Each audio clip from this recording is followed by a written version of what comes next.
بسم الله الرحمن الرحيم. لو أنزلنا هذا القرآن على جبل لرأيته خاشعا متصدعا من خشية الله وتلك الأمثال نضربها للناس لعلهم يتفكرون. صدق الله العلي العظيم. اللهم صل على محمد وآل محمد. قرآن اور حسین کے عنوان سے جو سلسلہ گفتگو پہلی محرم سے شروع ہوا تھا وہ آج اس مجلس پر اختتام پذیر ہو رہا ہے۔ بظاہر یہ اس موضوع پر اس منبر پر اس سلسلے کی آخری مجلس ہے، مگر میں آپ حضرات کے سامنے گزارش کر چکا ہوں کہ یہ موضوع مسلسل اب دروس کی شکل میں آپ حضرات تک پہنچے گا۔ قرآن کی شان اعجاز اور سرکار سید الشہداء ابو عبداللہ الحسین اللهم صل على محمد وآل محمد علیہ الصلاۃ والسلام کی زبان مبارک پر جن جن مواقع پر صرف ان 9-10 دنوں میں نہیں، صرف خطبات عاشورہ میں نہیں، اصلاً شأن تلاوت حسین، جہاں تک بھی روایات میں موجود ہے، کہاں کہاں سید الشہداء علیہ الصلاۃ والسلام کی گفتگوؤں میں قرآن مجید کے حوالے آئیں، وہ انشاءاللہ میں اپنے اسلوب میں، طالب علمانہ اسلوب میں درس کی شکل میں عرض کروں گا، اس لیے کہ درس کے تقاضے بھی بہت اہم ہیں۔ محرم کی ان مجلسوں کے تقاضے اور اس کا ماحول اور اس کی فضا ذرا مختلف ہوتی ہے، اس میں بہت سے امور کو ملحوظ رکھا جاتا ہے، اس کا ایک خاص اسلوب ہے، درس کا اپنا ایک اسلوب ہے۔ انشاءاللہ یہ گفتگو درس کے پیرائے میں جاری رہے گی، لیکن آج اس مجلس میں اب تک جو کچھ گزارش کر سکا ہوں اور جو کچھ آج مزید عرض کر سکتا ہوں، مختصر طور پر عرض کرنے کی کوشش کروں گا۔ آپ حضرات ایک بلند صلوات ارشاد اللهم صل على محمد وآل محمد۔ مکرر عرض کیا آپ کی خدمت میں کہ قرآن مجید معجزہ الہی ہے، قرآن مجید سند نبوت مصطفیٰ ہے صلی اللہ علیہ وآلہ وسلم۔ اللهم صل على محمد وآل محمد۔ قرآن مجید کنز علمی مقام ختم نبوت ہے۔ قرآن مجید ظرف علم الہی نہیں ہے، مختلف ظروف علم الہیہ میں سے ایک ظرف ہے۔ وہ علم الہی جو صفت ہے ذات الہی کی، وہ غیر از ذات الہی کسی اور ظرف میں آ ہی نہیں سکتا۔ ذات الہی نامتناہی ہے، علم الہی نامتناہی ہے، قدرت الہیہ نامتناہی ہے، وہ کسی ظرف میں نہیں آ سکتا۔ لیکن ان ظروف میں سے جن کو خود حق سبحانہ و تعالی نے متعارف کرایا ہے، ایک ظرف ام الکتاب ہے۔ ام الکتاب کیا ہے؟ یہ بھی ایک ظرف ہے جس میں علم الہی کا ایک بڑا حصہ موجود ہے، یا کہنا چاہیے ایک حصہ موجود ہے، ام الکتاب۔ دوسرا ظرف امام مبین، وہ بھی ایک ظرف علم الہی ہے۔ تیسرا ظرف کتاب مبین، امام مبین الگ ہے، کتاب مبین الگ ہے، الکتاب الگ ہے، قرآن الگ ہے، جس طرح تورات الگ ہے، زبور الگ ہے، انجیل الگ ہے، قرآن الگ ہے۔ وہ کوئی اور ہی شخصیت ہو سکتی ہے جو ایک ہی وقت میں دست مبارک مصطفیٰ پر آ کر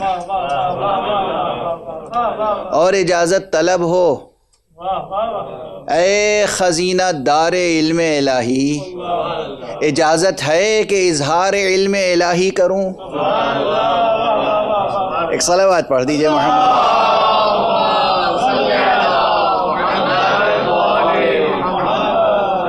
وہ شان ہی کچھ اور ہے، وہ ماحول، وہ کیفیت ہی کچھ اور ہے۔ جب جوف کعبہ میں پیدا ہونے والا بچہ، فرزند کعبہ، مولود کعبہ، کیا شان ہے ابو طالب کی؟ چاہو تو فرزند ابو طالب کہہ لو، چاہو تو فرزند کعبہ کہہ لو۔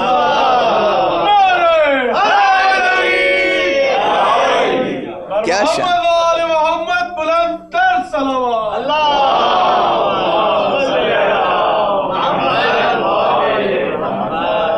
کیا شان ہے۔ تو جیسے ہی فرزند ابو طالب، فرزند فاطمہ بنت اسد، فرزند کعبہ بن کر اور دست مصطفیٰ پر آیا تو وہ اعجاز قرآن کی گواہی دینے کے لیے خود معجز نما بن گیا۔ یا رسول اللہ، اجازت ہے کہ تلاوت کروں؟ اور اس کے بعد تلاوتیں شروع ہوئیں۔ یہ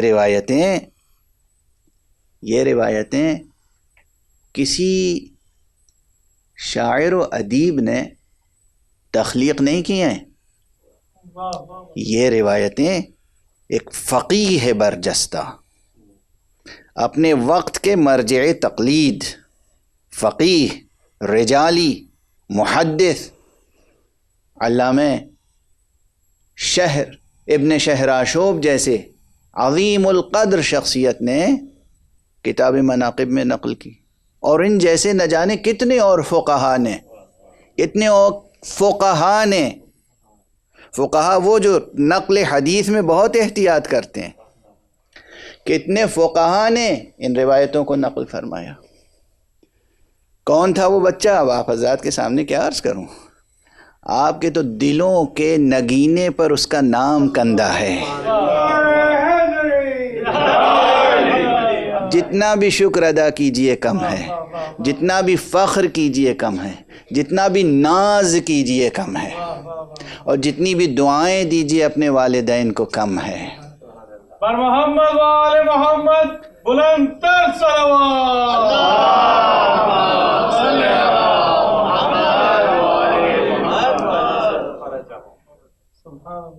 تو کبھی کبھی ایسا ظرف علم بھی سامنے آتا ہے، ام الکتاب، الکتاب، کتاب مبین، امام مبین اور خاتم النبیین۔ تو بہرحال قرآن وہ کتاب ہے جو کنز و گنجینہ علم الہی ہے مقام ختم نبوت کے لیے، اور سند نبوت مصطفیٰ ہے، اور اس کی شان اعجاز یعنی اس کے معجزہ ہونے کے رخ بہت ہیں، ناقابل شمار ہیں، نامتناہی ہیں، جن میں سے ایک مثلاً جس کا ابھی تک ذکر نہیں ہو سکا، بہت مفسرین نے تذکرہ کیا ہے، اکثر تذکرہ ہوتا رہا ہے، ظاہر ہے کہ جب سلسلہ گفتگو ہے تو اس کا بھی ذکر کر دیا جائے، وہ ہے اخبار بالمغیبات۔ اخبار بالمغیبات یعنی آنکھوں سے اوجھل، پردہ غیب میں پنہاں چیزوں کی خبر دیتا ہے قرآن، چاہے وہ ماضی کی ہوں، چاہے حال کی ہوں، چاہے مستقبل کی۔ اور معجزہ اس لحاظ سے کہ آج تک قرآن مجید کی کوئی پیشین گوئی غلط ثابت نہیں ہوئی، جو کہہ دیا وہ ہو کر رہا، اور جو کہہ دیا ہے اب تک نہیں ہوا ہے وہ ہو کر رہے گا۔ یہ یقین اس لیے کہ اب تک جو قرآن نے کہا وہ ہوا۔ یہ خود جس طرح سے لکھا گیا ہے وہ اپنی جگہ، لیکن خود یہ عنوان بہت زیادہ طویل الذیل ہے۔ اس کے ذیل میں بہت مطالب ہیں جو لکھے گئے اور بہت مطالب ہیں جو ابھی لکھے جائیں گے، باقی ہیں بہت سے مطالب۔ میں صرف ایک مشہور مثال کو عرض کر کے آگے بڑھ جاؤں کہ جس وقت قرآن مجید نازل ہو رہا تھا اسی عرصے میں بہت سی پیشن گوئیاں قرآن نے کی اور وہ پوری ہوئیں۔ پوری نہ ہوتی تو ظاہر ہے کہ وہیں حجت نعوذ باللہ باطل ہو جاتی، وہیں دعوت مصطفیٰ صلی اللہ علیہ وآلہ وسلم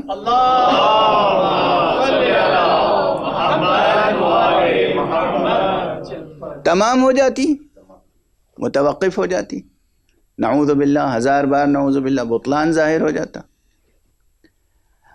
یہ قرآن جس میں خود حکایت کی گئی ہے کہ بعض ایسے منافق تھے اور بعض ایسے دشمن تھے جن کے وجودوں میں، جن کے ہیکلوں میں صہیونیت کا تخم اسی وقت موجود تھا۔ وہ جو یہودی تھے دشمن، وہ آپس میں مشورے کرتے تھے اور ایک دوسرے سے کہتے تھے کہ جاؤ صبح صبح سویرے سویرے ایمان لے آؤ اور دن ڈھلتے ہوئے اعلان کر دو کہ ہم تو ایمان ضرور لائے تھے مگر ہمارے لیے یہ سچا دین ثابت نہیں ہوا۔ نتیجہ یہ ہوگا کہ تمہارا یہ عمل دیکھ کر دوسرے لوگوں کا ایمان بھی کمزور ہو جائے گا۔ جہاں یہ ماحول موجود ہو کہ صبح ایمان لاؤ اور شام کو کفر اختیار کر لو، کفر کا اعلان کر دو، یا یوں کہوں کہ صبح ایمان کا اعلان کر دو اور شام کو اپنے کفر کو ظاہر کر دو، ہیں؟ جہاں یہ ماحول موجود تھا وہاں قرآن مجید نے ایسی باتیں کہیں کہ اگر کوئی جھٹلا سکتا تو جھٹلانا اس کے لیے آسان ہوتا۔ مثلا سورہ تبت یدا ابی لہب وتب، یہ ابو لہب کی زندگی میں نازل ہوا اور اس میں اعلان کر دیا گیا کہ نہ مال اس کے کام آئے گا، نہ اولاد اس کے کام آئے گی، اور اس کا ٹھکانہ جہنم ہے۔ اعلان کر دیا نا۔ کیوں جہنم ہے؟ اس لیے کہ یہ کافر ہے۔ ابھی زندہ ہے وہ شخص، ابھی زندہ ہے وہ شخص۔ اگر وہ خود بھی جھٹلانا چاہتا تو کہتا اب تو ہم ایمان لے آئے، صبح کہتا کہ اب تو ہم ایمان لے آئے، اور شام ہوتے ہوتے کیا کہتا؟ یہ کیسا قرآن ہے، یہ کیسا نبی ہے جس نے میرے لیے کہا تھا کہ میں جہنمی ہوں، اب تو میں ایمان لے آیا، میں تو جنتی ہو گیا۔ اس کا مطلب یہ قرآن جھوٹا ہے، اس کا مطلب اب میں اسلام ترک کر رہا ہوں۔ نعوذ باللہ۔ غور فرما رہے ہیں آپ؟ اخبار بالغیب، زندہ ہے ابو لہب اور اعلان ہو گیا کہ یہ جہنمی ہے۔ نتیجہ کیا ہوا؟ تاریخ نے دیکھا سیاسی طور پر بھی جھوٹ بولنے کے قابل نہ رہا، خاتمہ کفر پر ہوا، قرآن کی سچائی پہ حرف نہ آیا۔ یہ ہے اخبار بالغیب، بعد میں ہونے والے واقعات کی خبر دیتا ہے قرآن، اور اس شان سے دیتا ہے کہ وہ واقعہ اسی طرح ہو کر رہتا ہے۔ نہ جانے کتنے اور واقعات ہیں ایسے جس کی قرآن مجید کی آیتوں میں صراحتاً یا کنایتاً بات کہی گئی، اور پھر جو بات کنایے کے طور پہ قرآن میں کہی گئی تھی اسے صراحت کے ساتھ رسول اللہ صلی اللہ علیہ وآلہ وسلم نے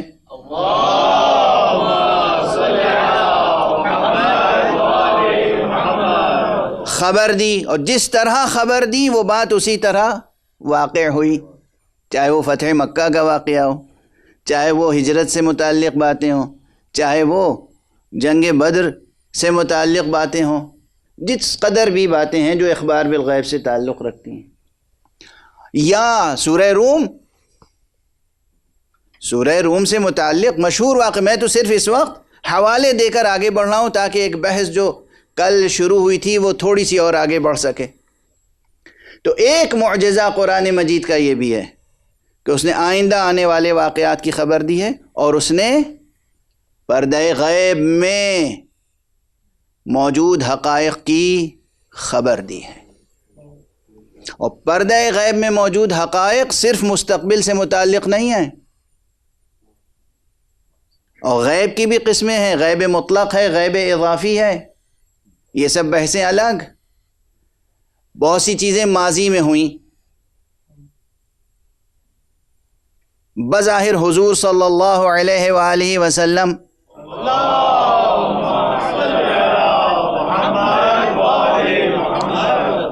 اس وقت اپنے ظاہری پیکر کے ساتھ موجود نہیں تھے اس کرۂ ارضی پر، اور اسی مناسبت سے بہت سی آیتوں میں یہ بات کہی گئی ہے کہ اے محمد یاد کرو اس وقت کو جب تم نہ تھے. تو اس کے یہ معنی نہیں ہے کہ تم واقعاً نہ تھے،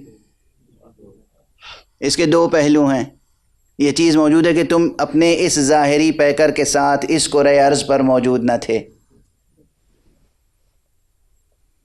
اور جس معاشرے میں تھے مشرکین و کفار کے انسانی معاشرے میں، وہ انسانی معاشرہ بہرحال موجود نہ تھا.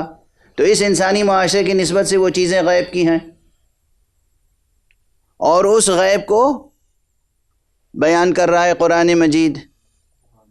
اور اس کے بعد محققین تحقیق کرتے ہیں تو اسی نتیجے پہ پہنچتے ہیں جس نتیجے پر قرآن پہنچا.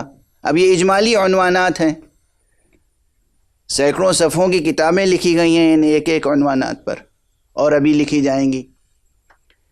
قرآن مجید کی ایک شان اعجاز اخبار بالمغیبات، اخبار بالغیب سے ہٹ کر وہ اسٹیٹمنٹس ہیں،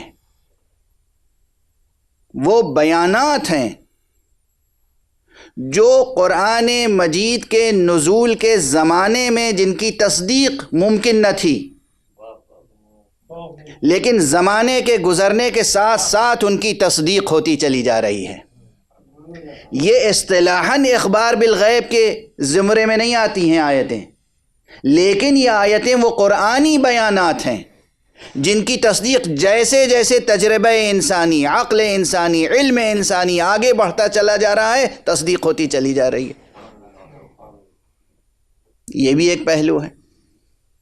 اور ان پہلوؤں کی طرف اشارہ کر کے اب ظاہر یہ طالب علموں کے لیے صرف ایک حوالہ ہے اور ایک غور و فکر کا عنوان ہے، تحقیق کا عنوان ہے کہ کتنے وہ اسٹیٹمنٹس ہیں، کتنے وہ قرآنی بیانات ہیں جن کی علمی تصدیق زمانے میں ہوتی گئی اور ابھی اسی طرح ہوتی جائے گی. یہ قرآن کی شان اعجاز ہے، اور وہ علوم سے متعلق ہیں، چاہے وہ علم طب سے متعلق ہوں، کونیات سے متعلق ہوں، کاسمولوجیکل ریئلٹیز ہوں، یا انسان کی صحت و جسم اور مختلف علمی شعبوں سے متعلق ہوں. بعض علوم ایسے ہیں جن پر ابھی بہت کام کرنے کی ضرورت ہے، چونکہ پوری دنیا اس وقت زیادہ تر حصہ لوگوں کا ظاہری سائنسی موضوعات پر کام کرنے میں مشغول ہے. اس لیے اس رخ پر کام نہیں ہوا جو بحث کل شروع ہوئی تھی، اور کل کئی بحثیں بطور مثال، بطور حوالہ، بطور مقدمہ ایک دوسرے کے ساتھ میں عرض کرتا چلا گیا، ورنہ ہر بحث مستقل جدا جدا ہے، ایک دوسرے سے مماثلت، مشابہت ضرور رکھتی ہے. یہ بحث جو مثل، امثال اور تمثلات سے متعلق ہے، بہت سی روایتیں ہیں. ایک تو یہ یاد رکھیں کہ اطوار وجود گوناگوں ہیں، نامتناہی ہیں. ہر سطح وجود پر ہر موجود بغیر بدن کے نہیں ہے، مگر اس کا بدن اس سطح وجود پر اسی سطح وجود کے مطابق ہے.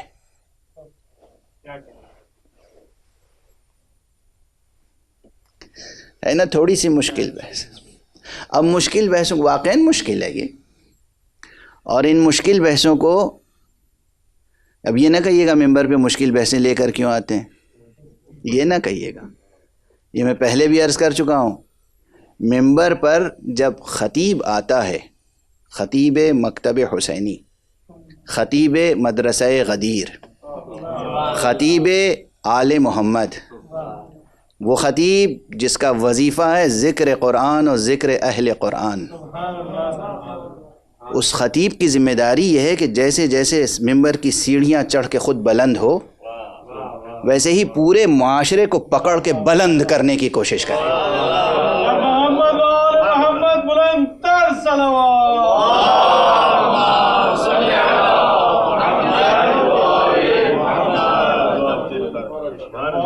معاشرہ بلند نہیں ہوگا تو حق ممبر ادا نہیں ہوگا.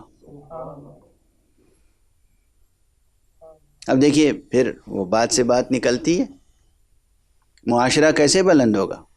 پورا انسانی معاشرہ، اور بالخصوص جو کلمہ گو حضرات ہیں. یہ یاد رکھیے کہ بغیر قرآن اور حقیقت قرآن سے وابستگی ممکن نہیں ہے کہ آپ بلند ہو سکیں. قرآن مجید کی مثال بھی حبل اللہ سے دی گئی ہے، اور جان قرآن، محافظ قرآن، نفس قرآن حضرت امیر المومنین علی ابن ابی طالب علیہ الصلاۃ والسلام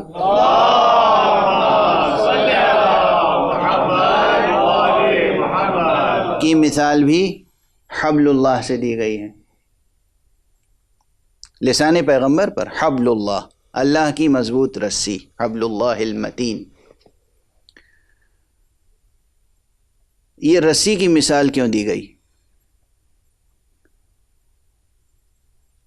رسی کوئی بہت حسین و جمیل چیز ہوتی ہے، تشبیہ تو دی جاتی ہے عموماً، اور ارباب بلاغت جانتے ہیں، شاعری اور ادب سے جو سروکار رکھتے ہیں، فصاحت و بلاغت و حسن بیان، کہ تشبیہ جب دی جاتی ہے تو کسی حسین چیز کی دی جاتی ہے. سامنے معشوق ہے آپ، اور وہ ہے تو آپ ہی کے جیسا، انسان ہے، دو آنکھیں ہیں، بھویں ہیں، خد و خال ہے. آپ مثال اسے دے رہے ہیں چاند کی، یا مثال دے رہے ہیں اگر بہاریہ ذوق ہے تو گلاب کی، یا اگر اور پر نور آپ کا ذوق ہے تو مثال دے رہے ہیں سورج کی. کیوں؟ گلاب زیادہ حسین ہے، خوبصورت ہے، چاند زیادہ حسین ہے، خوبصورت ہے، پر نور ہے. سورج اصلا نور کا سرچشمہ ہے اس عالم مادی میں. تو تشبیہ دی جاتی ہے عموماً. ہاں کسی کی مذمت و حجو کرنی ہو تو الگ بات ہے، وہ باب الگ ہے. اور بدقسمتی سے ایسے لوگ ہوتے بھی ہیں کہ جن کی مجبوراً بھی حجو کرنی پڑتی ہے. لیکن میرا ذوق یہ ہے کہ ممبر پر عموماً ایسے لوگوں کا تذکرہ نہیں کرتا، کیونکہ یہ پرنور بزم جو نکھت و خوشبو بہشت سے معمور ہے، اس میں کوئی ایسا نام آنا نہیں چاہیے کہ جس سے خوشبوئیں بھی دور ہوتی چلی جائیں. تو ایسے مجبوراً ہیں ایسے کردار جن کی مذمت کرنی پڑتی ہے، جن کی حجو کرنی پڑتی ہے. لیکن عموماً وہاں بھی تشبیہیں آتی ہیں تو وہ ظاہر ہے وہ اسی قسم کی تشبیہیں ہوتی ہیں. لیکن عموماً تشبیہ، جب لفظ تشبیہ آتا ہے، لفظ استعارہ آتا ہے، تو اسی اعتبار سے آتا ہے. اصل یہ ہے کہ تشبیہ حسین ہو. بھیا رسی کون سی بڑی حسین چیز ہے، وہ بھی اس زمانے. اب تو آج کل تو ماشاءاللہ وہ پلاسٹک کی بٹی ہوئی رسیاں، رنگین، لال، پیلی، نیلی، مطلب کیا خوبصورت مضبوط چمکتی ہوئی ڈیزائن والی اچھی رسیاں ہوتی ہیں. اس وقت مونج کی رسی اور اب وہ سب آپ حضرات جانتے ہوں گے، رسی کوئی حسین چیز تو ہے نہیں کہ جس سے تشبیہ دی جائے۔ پھر تشبیہ کیوں دی گئی؟ میرا خیال ہے یہ بحث سب بچے سمجھ جائیں گے۔ رسی کا سب سے زیادہ استعمال کیا ہے؟ رسی اس زمانے میں جب قرآن نازل ہو رہا تھا، سب سے زیادہ معاشرے انسانی کے لیے سب سے زیادہ جو استعمال تھا وہ تھا کنوؤں سے پانی نکالنا۔ یقین فرمائیے باقی سب استعمال رسی کے ثانوی ہیں، وہ سب کمتر درجے پہ۔ اصل استعمال ہے کنویں سے پانی نکالنا۔ کنویں سے جب پانی نکالتے ہیں تب یہ سب بیان اس لیے کر رہا ہوں تاکہ تشبیہ مکمل ہو جائے۔ تو کیا ہوتا ہے، ایک ڈول یا ایک بالٹی یا کوئی ظرف، کوئی برتن رسی کے ایک سرے پہ بندھا ہوتا ہے، اور رسی کا ایک سرا اوپر کسی صاحب اختیار اور صاحب قوت کے ہاتھ میں ہوتا ہے۔ وہ اسے اوپر سے ڈھیلتا ہے وہاں تک جہاں تک پانی میسر آ جائے۔ جب وہ ظرف پانی سے بھر جاتا ہے تب وہ رسی کو کھینچنا شروع کرتا ہے۔ اب جو چیز نیچے ہے وہ اوپر چلی جاتی ہے۔ کبھی رسی کے ذریعے اوپر کی چیز نیچے نہیں لائی گئی، کبھی ممکن نہیں ہے، نقصان ہوگا، خطرہ ہے۔ رسی کے ذریعے ہمیشہ نیچے کی چیز اوپر لے جائی جاتی ہے۔ اتنی بات سمجھ میں آئی نا؟ قرآن مجید وہ نور کی رسی ہے جس کا ایک سرا دست قدرت میں ہے، دست حق میں ہے، اور دوسرا سرا نیچے اس لیے ڈال دیا گیا تاکہ انسان اس سرے کو پکڑ لے، اس سے وابستہ ہو جائے۔ جب انسان پورے ارادے اور اختیار کے ساتھ، پورے ایمان اور عقیدے کے ساتھ، اپنے پورے وجود و وجدان کے ساتھ اس رسی کو تھام لے گا تو پھر وہ دست حق اسے بلند کرتا چلا جائے گا، بلند کرتا چلا جائے گا، بلند کرتا چلا جائے گا۔ تو قرآن سے وابستہ ہوئے بغیر اس معاشرے کا بلند ہونا ناممکن ہے۔ محمد وآل محمد صلوات۔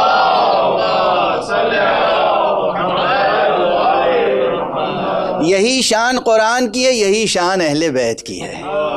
اسی لیے امیر المؤمنین علی ابن ابی طالب علیہ السلام کو بھی تشبیہ دی گئی حبل اللہ المتین، حبل اللہ المتین۔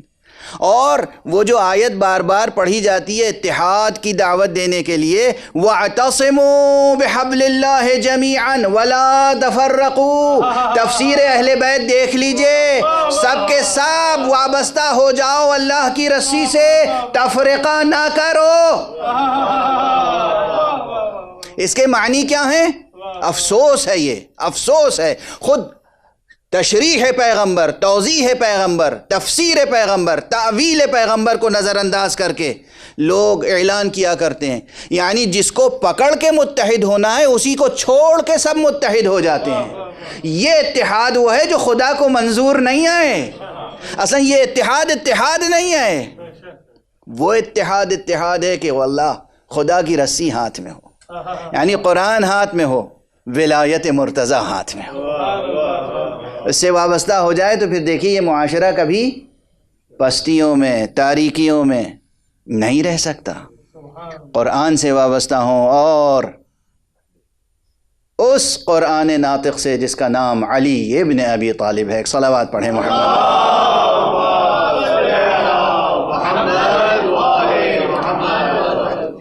بغیر اس کے بلند نہیں ہو سکتے۔ تو بہرحال یہ تو ایک کلی اور اٹل اور قیامت تک کا فارمولہ ہے جو میں نے عرض کر دیا۔ قرآن سے وابستہ ہوں، قرآن بھی حبل اللہ ہے، اور جان قرآن سے وابستہ ہوں جس کا نام علی ابن ابی طالب ہے۔ اور یہی راز تھا، دونوں کو ایک ہی لقب دیا گیا لسان مصطفیٰ سے، اور یہی راز تھا کہ وصیت میں بھی دونوں چیزوں کا تذکرہ کیا گیا۔ انی تارکن فیکم الثقلین، کتاب اللہ وعطرتی اہل بیتی۔ اور اس وقت اہل بیت سے مراد ذات مبارک علی ابن ابی طالب۔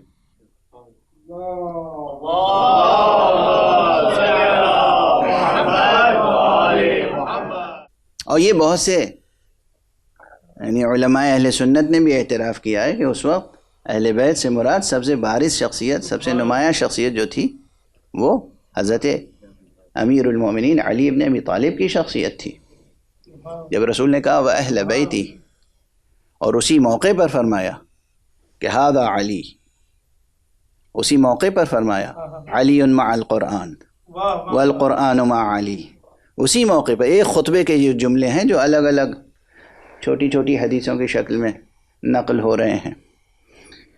اب یہاں ٹھہر کے، شاید آج کچھ زیادہ وقت لے لوں آپ حضرات کا، لیکن یہاں ٹھہر کے ایک بات تو عرض کروں، تمام حدیث کی کتابوں کو دیکھ جائیے، حضور علیہ الصلاۃ والسلام کی کوئی ایک مکمل تقریر کہیں نہیں ملے گی آپ کو۔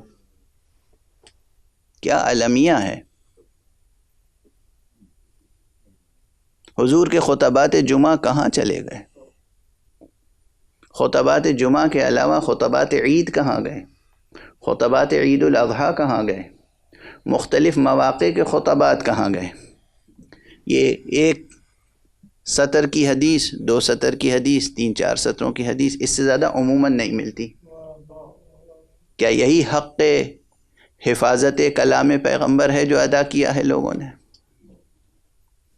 بس ایک سوالیہ نشان چھوڑ کر آگے بڑھ رہا ہوں، اس پر کسی اور جگہ میں گفتگو کر چکا ہوں، لیکن اس وقت چونکہ ظاہر ہے ہر سطح کے لوگ سن رہے ہیں، ایک دہائی دی جاتی ہے اور نعوذ باللہ جیسے احسان جتایا جاتا ہے، فلاں فلاں محدثین نے بڑی عرق ریزی کی سنت مصطفیٰ کو جمع کرنے میں، سنت مصطفیٰ کو جمع کر، حدیث پیغمبر کو جمع کرنے میں اس امت نے بڑی قربانیاں دیں، اور اس کے بعد کیا ہوا؟ کوئی ایک مکمل خطبہ بھی محفوظ نہ رہ سکا، ایک مکمل خطبہ، ہر خطبے کے چھوٹے چھوٹے جملے کاٹ کاٹ کے ادھر منتشر کر دیے گئے۔ اس میں کیا مصلحت تھی؟ اس میں کیا مصلحت تھی؟ اور ایسے بھی تھے جنہوں نے پیغمبر کی حیات طیبہ میں حدیثیں خود سن کر لکھیں اور اپنی بیٹی کے پاس محفوظ رکھ دیا، اور اس کے بعد منگا کر اس مجموعہ فرمان مصطفیٰ کو نظر آتش کر دیا، جلا دیا۔ اور بہانہ کیا تھا؟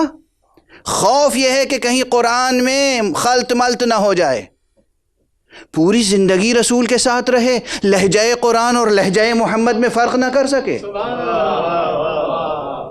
یہی اعجاز قرآن کا ادراک تھا، یہی شعور تھا، اور پھر قرآن کا سہارا لے کر اس پیغمبر کے کلام کو ضائع کر رہے ہیں جس پیغمبر کے لیے خود قرآن نے کہا ہے جو پیغمبر دیں وہ لے لو، جس چیز سے روکیں اسے ترک کر دو۔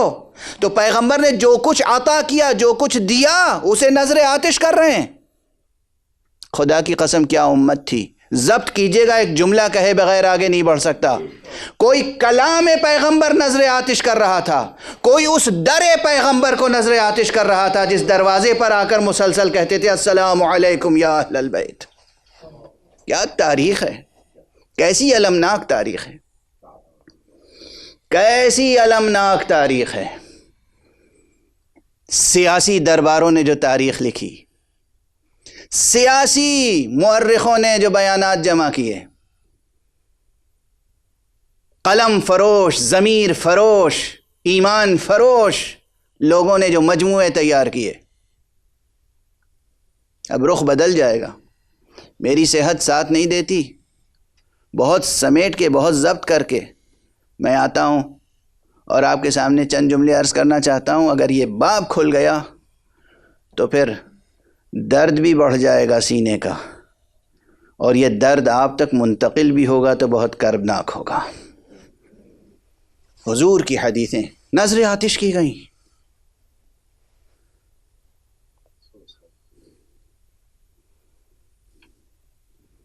اور درباروں سے اعلان کیا گیا اصحاب پیغمبر کو، خبردار حدیث رسول بیان نہ کرنا، خبردار حدیث پیغمبر بیان نہ کرنا۔ کیا حفاظت ہے سنت پیغمبر کی! کیا حفاظت ہے! ایسے ماحول میں بہت سی وہ چیزیں جس طرح باقی رہنی چاہیے تھی باقی نہیں رہیں، لیکن جو بات کل میں نے عرض کی تھی اور مسلسل عرض کر رہا ہوں، جن کے پاس نہیں رہیں محرومیت ان کی قسمت ہے۔ ایسا نہیں ہے کہ موجود نہیں ہیں، ایسا نہیں ہے کہ باقی نہیں رہیں۔ قرآن بھی تحریف سے محفوظ رہا، پورا متن دین تحریف سے محفوظ رہا، چاہے وہ اقلیت کے پاس ہو یا اکثریت کے پاس ہے تو محفوظ۔ اگر اقلیت کے پاس بھی متن دین، اصل دین، جوہر دین، روح دین اور قرآن مجید محفوظ ہے تو بس محفوظ ہے۔ کوئی یہ نہیں کہہ سکتا کہ آپ کہتے ہیں محفوظ ہے تو تحریف کیسے ہو گئی۔ وہ جنہوں نے تحریف کی، تحریف نہیں کی، فسق اختیار کیا، گناہ کیا، جرم کیا، دین کے دائرے سے خارج ہو گئے۔ دین کے دائرے سے خارج ہونا یا گناہ کرنا، اللہ نے یہ ذمہ نہیں لیا ہے کہ ہم کسی کو گناہ نہیں کرنے دیں گے۔ اللہ نے یہ ذمہ لیا ہے گناہ کرنے والے کرتے رہیں گے، تحریف کی کوشش کرنے والے کرتے رہیں گے، دین کو مٹانے والے اپنی کوششیں کرتے رہیں گے، لیکن میں وعدہ کرتا ہوں، میں یہ کہتا ہوں انا نحن نزلنا الذکر ونحن له لحافظون، میں کہتا ہوں کہ اب یہ دین باقی رہے گا، یہ قرآن باقی رہے گا، یہ شریعت باقی رہے گی، یہ ذکر باقی رہے گا اور کردار معصوم باقی رہے گا۔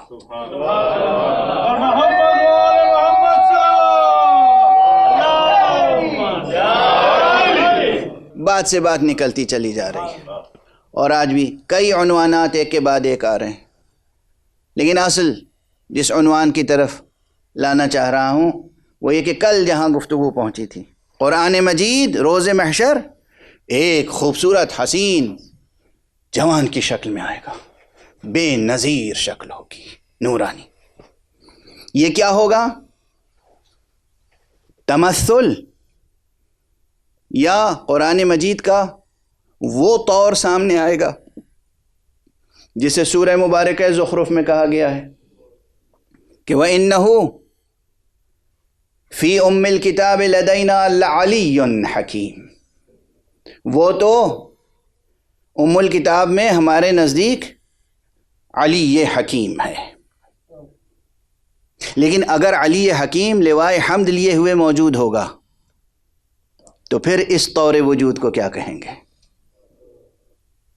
ہے نا مشکل، آپ کے لیے بھی مشکل ہے۔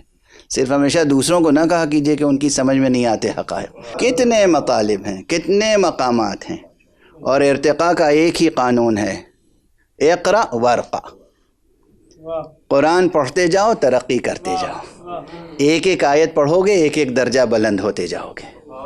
یہ جنت کے لیے کہا گیا ہے، جنت جب ملے گی تو جنت کے مراتب حسب اعداد آیات قرآنی ہیں، تو وہاں کہا جائے گا کہ قرآن کی آیتیں پڑھتے جاؤ اور آگے بڑھتے جاؤ۔ غور فرمایا آپ نے؟ خیر یہ تو ان کے لیے ہے جو قرآن پہ یقین رکھتے ہیں، قرآن پہ کوئی شبہ نہیں رکھتے اور قرآن کو اپنی زندگی کا ورد بنائے ہوئے ہیں۔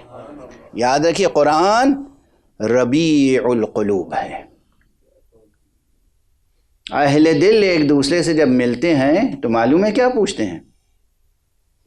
ما زرع القرآن فی قلبک، قرآن نے تمہاری زمین دل میں کیا بیج بوئے؟ قرآن نیکیاں بوتا ہے، قرآن شجر نور کا تخم دل میں بو دیتا ہے، قرآن نیکیاں بوتا ہے، قرآن شجر نور کی تخم ریزی کرتا ہے، قرآن اقدار انسانی کی سینچائی کرتا ہے آب حیات سے۔ قرآن کو اپنے ورد زندگی بنائیں۔ خدا کی قسم آج 9 محرم ہے، ابھی مقام مصائب میں داخل نہیں ہو رہا ہوں، لیکن 9 کے نیزہ کے قاری کا واسطہ دے کر کہہ رہا ہوں، آج کے بعد سے اپنی زندگی میں تلاوت قرآن کا ایک ورد روزانہ قائم رکھیے گا، غفلت نہ ہو۔ یہ عمر کی جس منزل میں بھی ہیں آپ ایک صفحہ قرآن روز پڑھ سکتے ہیں، قرآن مصحف کھول کے اپنی آنکھوں سے پڑھیے گا، زبانی یاد ہے نہیں، جو زبانی یاد ہے اسے بھی کھول کے اس کی ایک تاثیر بیان کی ہے معصوم نے۔ اگر زبانی بھی یاد ہے تو قرآن کھول کے سامنے رکھو، دیکھ کے پڑھو، اللہ تمہارے والدین کے گناہوں کو معاف فرمائے گا، ان کی مغفرت فرمائے گا، اگر وہ کافر بھی ہوں گے تو ان کے بھی عذاب میں تخفیف ہو جائے گی، اگر وہ کافر بھی ہوں گے تو ان کے بھی عذاب میں تخفیف ہو جائے گی اگر تم آنکھوں سے قرآن کھول کر پڑھو گے مصحف۔ قرآن پڑھنے کی ایک زندگی میں روش قائم کریں، ایک صفحہ صحیح، 2 صفحہ صحیح، 1 جز صحیح، نصف جز صحیح، 1 پارہ، آدھا پارہ، 1 سورہ، قرآن ضرور پڑھیں۔ قرآن ربیع قلوب ہے، دلوں کی بہار ہے قرآن، دلوں کی بہار ہے قرآن۔ ہاں لیکن یہ قرآن جب پڑھیں تو جس جذبے سے پڑھیں اس میں جذبہ ولایت ہونا چاہیے، ولایت امیر المومنین علی ابن ابی طالب، ورنہ یہ بھی حدیث پیغمبر کا حصہ ہے، رب تال للقرآن والقرآن یلعنہ، بہت سے ایسے قرآن کی تلاوت کرنے والے ہیں کہ وہ قرآن کی تلاوت کر رہے ہوتے ہیں، قرآن ان پہ لعن کر رہا ہوتا ہے، کیونکہ آپ قرآن کے الفاظ پڑھیں گے، قرآن کے معنی کو ضائع کریں گے، آپ قرآن کی آیتیں پڑھیں گے اور ان کے احکامات کو ضائع کریں گے، آپ قرآن کے الفاظ پڑھیں گے اور جانے قرآن کو پامال کریں گے، ظاہر ہے کہ قرآن لعن کرے گا۔ یہ چیزیں بہت براہ راست عرض کر رہا ہوں، لیکن چونکہ ظاہر ہے اس سلسلے کی آخری مجلس ہے تو کچھ چیزیں براہ راست عرض کرنا چاہ رہا تھا تاکہ جوانوں کے لیے، نوجوانوں کے لیے، بچوں کے لیے، حتیٰ کہ بزرگوں کے لیے ایک دستور العمل ضرور پہنچ جائے۔ یہ میری طرف سے نہیں، یہ تو رسول اللہ اور اہل بیت رسول سے ہونے والے ائمہ اطہار کا دیا ہوا دستور العمل ہے۔ ایک صلوات پڑھ دیجئے محمد۔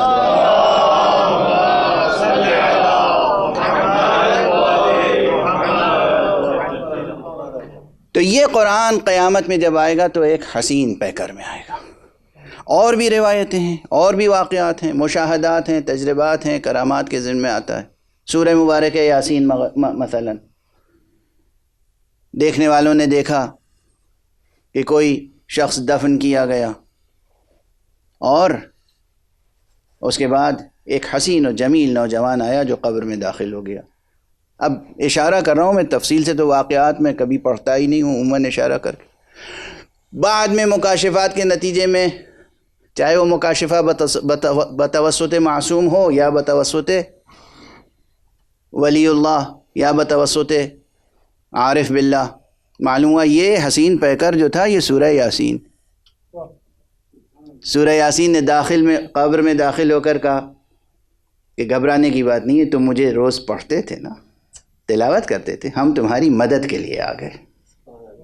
اور فرمایا آپ نے، میں فشردہ پوری داستان، پوری روایت، پوری حکایت نہیں عرض کر رہا ہوں، ہر سورے کا ایک پیکر ہے اور پھر پورے قرآن کا ایک پیکر ہے، بلکہ کہنا چاہیے ہر آیت کا ایک پیکر ہے، ہر آیت کے ضمن میں تہ در تہ مضامین ہے اور ہر مضمون کا ایک پیکر ہے۔ یہ بحث کی گئی ہے آج تک، کتنی مشکل بحث ہے۔ یہ پیکر الگ الگ ہوں تو ہر پیکر اپنی جگہ ایک درخشاں آفتاب ہے، اور یہ سب پیکر ایک دوسرے میں سمٹ آئیں تو پھر وہ حسین و جمیل پیکر وجود میں آتا ہے کہ شہداء کی آنکھیں بھی خیرہ ہوتی ہیں، انبیاء کی آنکھیں بھی خیرہ ہوتی ہیں، اور اعلان ہوتا ہے تو فراز عرش سے اعلان ہوتا ہے کہ تم نے پہچانا نہیں، یہ قرآن مجید ہے۔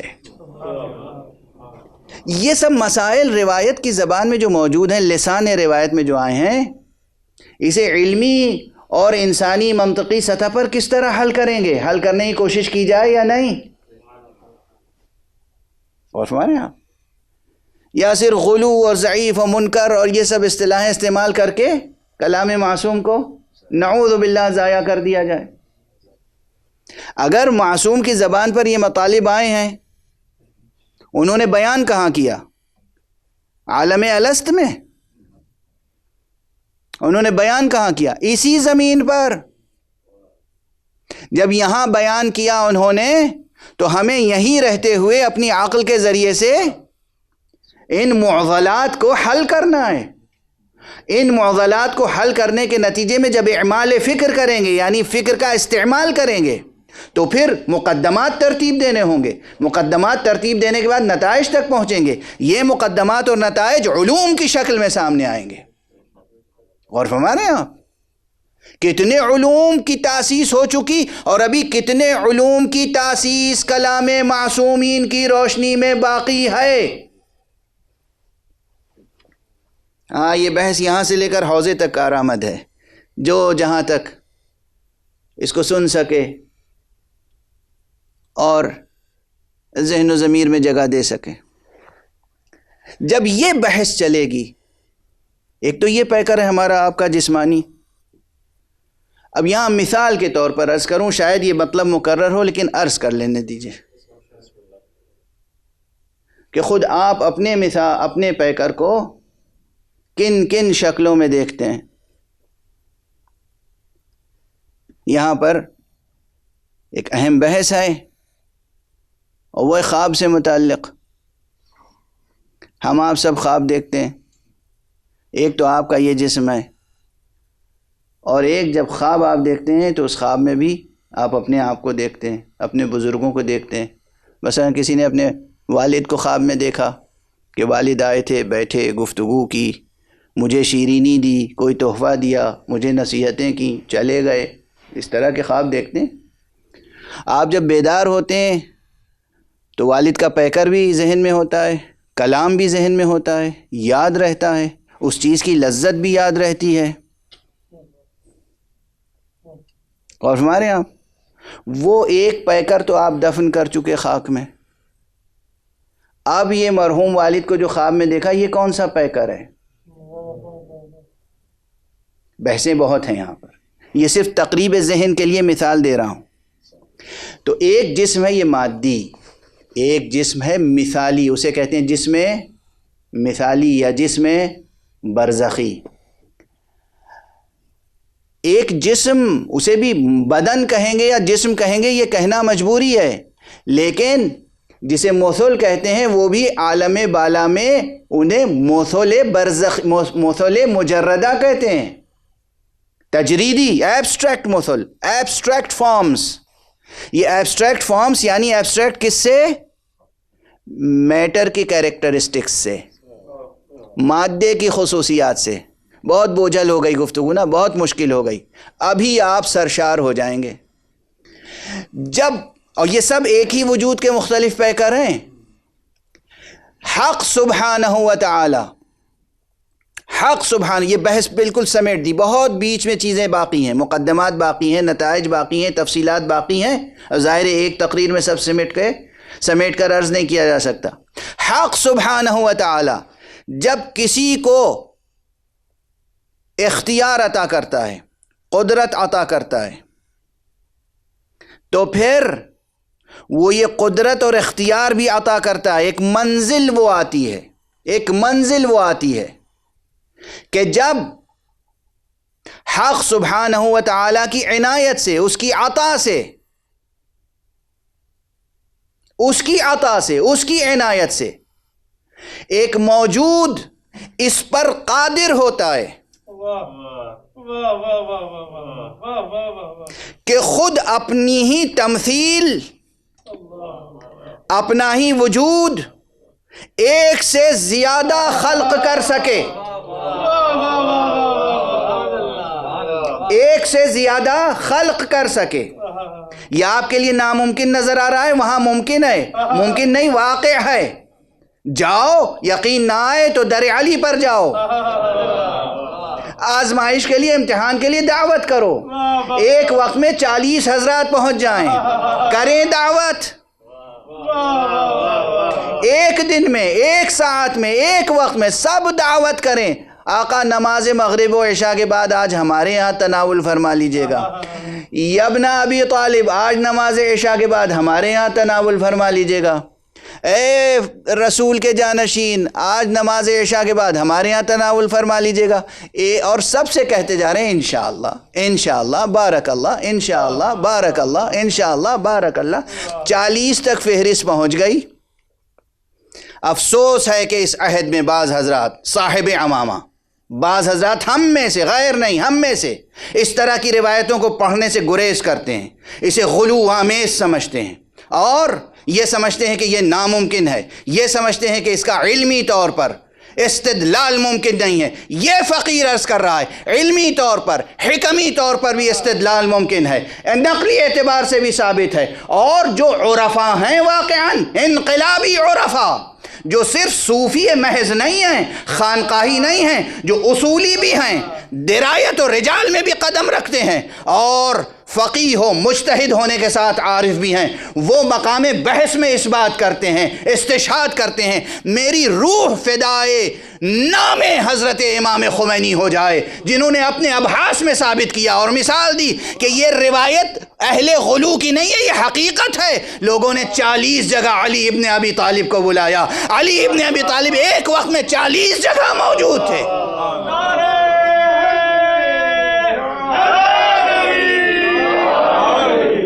ہر شخص کہہ رہا تھا آج علی میرے یہاں تھے، آج علی میرے یہاں تھے، آج علی میرے یہاں تھے، اور پیغمبر نے کہا علی تو میرے پاس تھے، زہرا نے کہا علی تو میرے پاس تھے، جبرائیل نے کہا عرش پر خدا فرما رہا ہے جی علی تو میرے پاس تھے۔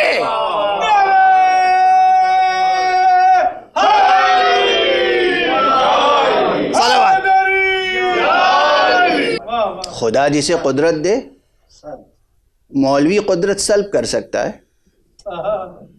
اللہ جسے کوئی ملکہ دے، اختیار دے، قدرت دے، طاقت دے، اسے حضرت محدث اللہ کی دی ہوئی صفت کو چھین سکتے ہیں، اور اگر اس صفت کا کوئی قائل ہو تو غالی ہوگا اور توحید خداوندی میں خلل آ جائے گا۔ کتنا چھوٹا سمجھا ہے خدا کو آپ نے، وہ خدا جو علی کو خلق کرنے والا ہے، وہ خدا جو علی کو اپنے آغوش میں لینے والے اور علی کا بار اٹھانے والے محمد کو خلق کرنے والا ہے، وہ خدا آپ کی نگاہ میں اتنا چھوٹا ہے کہ محمد و علی کے فضائل بیان ہو جائیں تو توحید میں خلل آ جائے گا۔ ذرا اپنی توحید درست کر لیجئے، ایک صلوات پڑھیے محمد و علی۔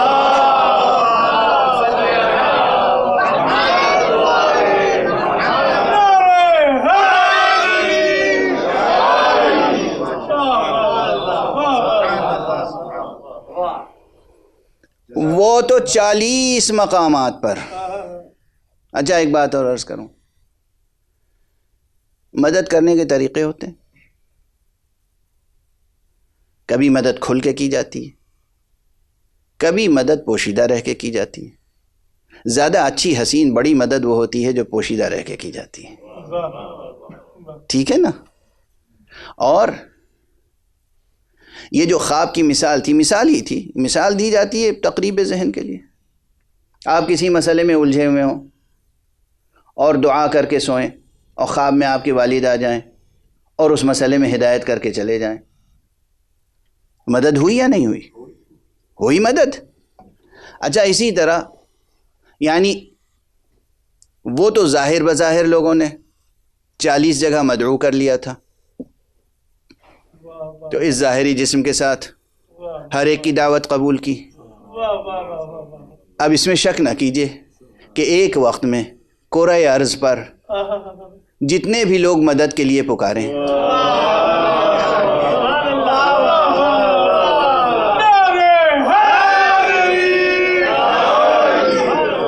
جتنے بھی پکاریں، اللہ نے انہیں قدرت دی ہے، اللہ نے قدرت دی ہے، یہ اللہ نہیں ہے، یہ اللہ کے سجدہ گزار بندے ہیں۔ اور یہ روایت کہیں اور نہیں، اصول کافی میں ہے، جس کا آخری فقرہ یہ ہے کہ انما انا عبد من عبید محمد، حقیقت تو یہ ہے کہ میں محمد کے غلاموں میں سے ایک غلام ہوں۔ اللہ نے اس اپنے عبد کو اگر اتنی صلاحیتیں دی ہیں تو خود اللہ تو اس سے کہیں زیادہ بڑا ہے. اللہ کی صفتیں آپ نے محدود کیوں کر دی؟ واہ واہ واہ واہ واہ واہ واہ واہ. کیا توحید ہے آپ کی؟ سبحان اللہ. کیا توحید ہے آپ کی؟ آپ ہمیں بھی غلو کا الزام لگا دیں گے، بلکہ لگ ہی چکا ہے. صوفی، وحدت الوجودی اور جناب والا غالی.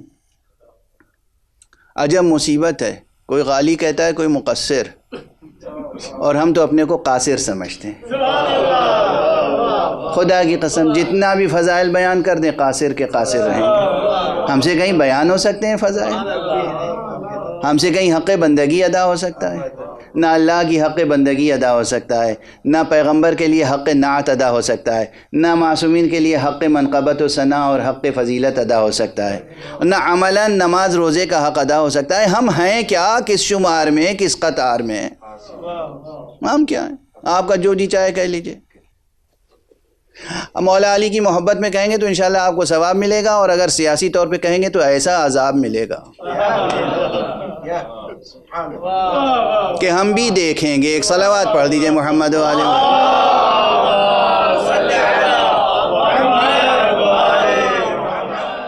تو یہ ایک حقیقت ہے عزیزان گرامی. یہ ایک بہت بڑا موضوع ہے. میں پورا موضوع عرض نہ کر سکتا ہوں، نہ عرض کر سکا. میں نے خلاصہ کچھ ادھر سے ادھر سے کچھ عنوانات منتشر سے عرض کر دیے. یہ علم، یہ بحث مثل، امثال اور تمثلات کی بہت بڑی وسیع ہے، جس کا حق ابھی تک کسی حکیم و فلسفی نے ادا نہیں کیا ہے. بحثیں ہوئی ہیں، انکار نہیں کر رہا، ہوئی ہیں جس قدر ہو سکا، لیکن یہ اس سے کہیں زیادہ وسیع الذیل ہے، اور اس میں کئی شعبے ہیں شاخ در شاخ، وہ مثل سے لے کر اور ہمارے تمثلات تک اور ہمارے اعمال کی تجسیم تک. ہمارے اعمال کی تجسیم تک آپ جو عمل کرتے ہیں، جو نیت کرتے ہیں، اس کی ایک شکل بن جاتی ہے. جو خیال آتا ہے اس کی ایک صورت بن جاتی ہے. جو فکر ہے آپ کی، وہ جو مضمون آپ نے ادا کیا، جو عمل کیا آپ نے، خدا کی قسم بس اب میری طاقت ساتھ چھوڑ رہی ہے، میں تو ہمت سے کام لے رہا ہوں. تو ایک فقرے میں آپ کی طبیعتیں منقلب ہو جائیں گی. ظاہر شب عاشور کی مجلس ہے. خدا کی قسم اگر سورہ مبارکہ یاسین کی بھی کوئی صورت ہے، اگر قرآن کے چھوٹے چھوٹے سوروں کی بھی صورتیں ہیں، تو یہ جو مجلس عزا ہے نا، یہ بھی ایک ایسا عمل ہے کہ اس کی بھی ایک پرشکوہ صورت ہے. اور وہ بھی قبر میں، برزخ میں، محشر میں شفاعت کے لیے آئیں گی، گواہی دیں گی. یہ فضائیں گواہی دیں گی کہ یہ شخص ذکر حسین سنتا تھا، یہ شخص ذکر حسین کرتا تھا، یہ شخص غم حسین میں اشک بار ہوتا تھا، یہ آقا کا سلامی تھا، سلام پڑھتا تھا، یہ آقا کا نوحگر تھا، نوحے پڑھتا تھا، یہ آقا کا مرثیہ گو یا مرثیہ خان تھا، مرثیے پڑھتا، یہ آقا کا ذاکر تھا، یہ آقا کا ماتمی تھا. سب اعمال محفوظ ہیں عزیزو، سب اعمال محفوظ ہیں. امید لگا کے رکھو ذات حق سے، اخلاص کے ساتھ اعمال ادا ہوں. آج زیادہ دیر تک مصائب بھی نہیں پڑھ سکوں گا، بالکل میری طاقت ختم ہو چکی ہے. آج اس منبر کی روایت کے مطابق 2 عظیم شہادتوں کی طرف اشارے کیے جاتے ہیں. کل حضرت علی اکبر کا تذکرہ ہوا تھا، آج آقا حسین کے چھماہ شیر خار کا تذکرہ ہوتا ہے. اجرکم علی اللہ. بس گفتگو کا دامن سمیٹ رہا ہوں. روز عاشورہ آقا حسین نے خطبے پر خطبے دیے، ارشاد و ہدایت کا سلسلہ جاری تھا، اور پھر قربانیوں پہ قربانیاں پیش کی دین کی حفاظت کے لیے، قرآن کی حفاظت کے لیے. بار بار متعدد خطبوں میں متعدد آیتیں تلاوت فرمائیں، جن آیتوں کی شان تلاوت سے بڑی تفسیری اور فقہی بحثیں وابستہ ہیں کہ اس موقع پر اسی آیت کی تلاوت کیوں کی. اب طاقت نہیں ہے ورنہ وہ باتیں عرض کرتا آپ کے سامنے. اور ایک فقرہ ایسا ہے قرآن کا جو ہے آیت قرآن کی ایک آیت کا جز ہے، لیکن آقا حسین نے اسے اپنے اس سفر میں بار بار پڑھا ہے، اور ہر بار اس فقرے کے بعد ایک فقرے کا اضافہ کیا ہے، ایک فقرے کا اضافہ کیا ہے. وہ فقرہ بھی قرآن میں آپ سب کو یاد ہے. وہ فقرہ بھی مقام فضائل میں پہلے میں عرض کر چکا ہوں کہ دراصل یہ فقرہ سب سے پہلے ادا ہوا تھا زبان مبارک علی ابن ابی طالب سے. انا للہ و انا الیہ راجعون. چونکہ اس وقت نزول وحی کا سلسلہ جاری تھا، یہ فقرہ خدا کو اپنے اس عبد خالص کا یہ فقرہ اتنا پسند آیا کہ خدا نے اسے متن قرآن میں شامل کر لیا، تحسین کے ساتھ، داد و تحسین کے ساتھ، بشارت کے ساتھ. اور خدا کی قسم اگر عہد نبوت جاری رہتا اور عہد نزول قرآن جاری رہتا تو آقا حسین نے جو اس فقرے کے بعد فقرہ ادا کیا ہے آج وہ بھی قرآن کا حصہ ہوتا، اس لیے کہ دونوں برابر کے فقرے ہیں. علی نے کہا تھا انا للہ و انا الیہ راجعون، حسین نے کہا انا للہ و انا الیہ راجعون رضا بقضائہ و تسلیما لامرہ. اجرکم علی اللہ. سخن معصوم، سخن حسین، کلام حسین کا اعجاز بھی یہ ہے کہ خدا کی قسم اس جملے کو میزان قرآن کے علاوہ کسی اور میزان میں تولا نہیں جا سکتا. کیا عظیم فقرہ ہے، کیا عظیم فقرہ ہے. تمام دنیا کے علماء ادب و بلاغت کو اگر قرآن ان کے سامنے سے ہٹا کر صرف یہ جملہ پیش کیا جائے انا للہ و انا الیہ راجعون رضا بقضائہ و تسلیما لامرہ، تو ہر شخص گواہی دے گا کہ یہ ایک ہی تجلی ہے. دونوں کلام اس پورے جملے میں ایک ہی تجلی ہے. اس جملے کو، دونوں فقروں کو ایک دوسرے سے الگ نہیں کیا جا سکتا. بس آپ سے اب عرض کرنے کی ضرورت تو نہیں ہے کہ یہ کس وقت کہا ہے امام نے. ہاں، جب حضرت مسلم کی شہادت کی خبر ملی تو آپ نے اس وقت فرمایا تھا انا للہ و انا الیہ راجعون عند اللہ نحتسب انفسنا. لیکن اس وقت یہی فقرہ یا اس سے ملتا جلتا فقرہ آپ نے حضرت قیس ابن مسہر صیداوی کی شہادت کی خبر ملنے پر کہا. جب حضرت مسلم ابن عوزہ شہید ہوئے، جب حضرت حبیب شہید ہوئے، آپ نے انا للہ بار بار کہا ہے. لیکن یہ فقرہ رضا بقضائہ و تسلیما لامرہ یہ آخری بار کہا ہے جب 6 مہینے کے بچے کا لاشا.